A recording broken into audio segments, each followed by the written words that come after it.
G'day guys, Greg here. Well, today we are making this delicious pizza. It's got way too much salami on it, but I know that's the way most people like it. Well, first of all, we need to preheat our oven to about 200 degrees Celsius. Could be 220, could be 210. Just make sure it's got a 2 in front, but not like 290 or anything, about 220. Now, of course, we'll need a pizza base. This one's looking a bit crinkly, isn't it? And some of the other toppings we're using are ham, garlic, onion, olives, mushroom, and, well, we've got some mild Hungarian salami here.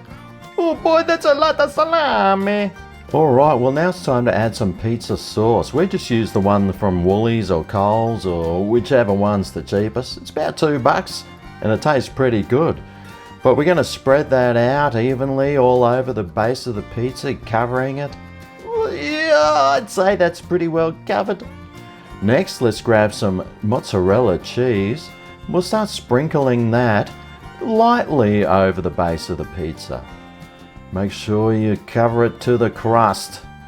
Next, we've got some garlic here and onion, which we are going to sprinkle across the top of this pizza. I tell you what, make sure you sprinkle it nice and evenly and get it down into all those crevices.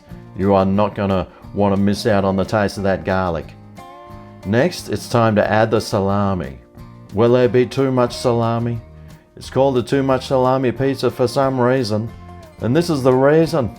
It just keeps coming and coming and coming until you can't even see the pizza anymore. It's just got too much salami on it. Next, we're going to grab your mushrooms and we will place those beautifully in a design pattern all over the top of the pizza. Well, I'll tell you what, that's looking pretty good, fellas. I might get to get some of that. Next, we'll grab our ham and sprinkle that generously over the pizza. Can't get too much meat on this pizza, I tell you, folks. Next, it's time for the olives, which we will also sprinkle generously over this pizza. The taste of that saltiness of the olives mixed in with all those other meats, I tell you what, there is something special going on here.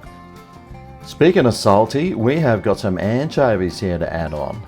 There is nothing, I repeat nothing, better than anchovies on a pizza. It just tastes so good, especially with this blend of ingredients that we're using today.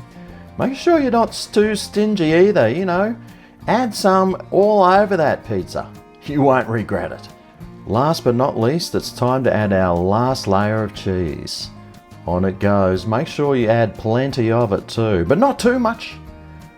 We want to be able to at least see the pizza underneath, which I think you can barely just see from this shot. Alright, that oven's preheated, so it's time to whack that pizza in. Could be 10 minutes, could be 12, could be 15. Either way, just keep checking until you see that the pizza cheese isn't burnt. And 10 to 15 minutes later, oh yeah, have a look at that.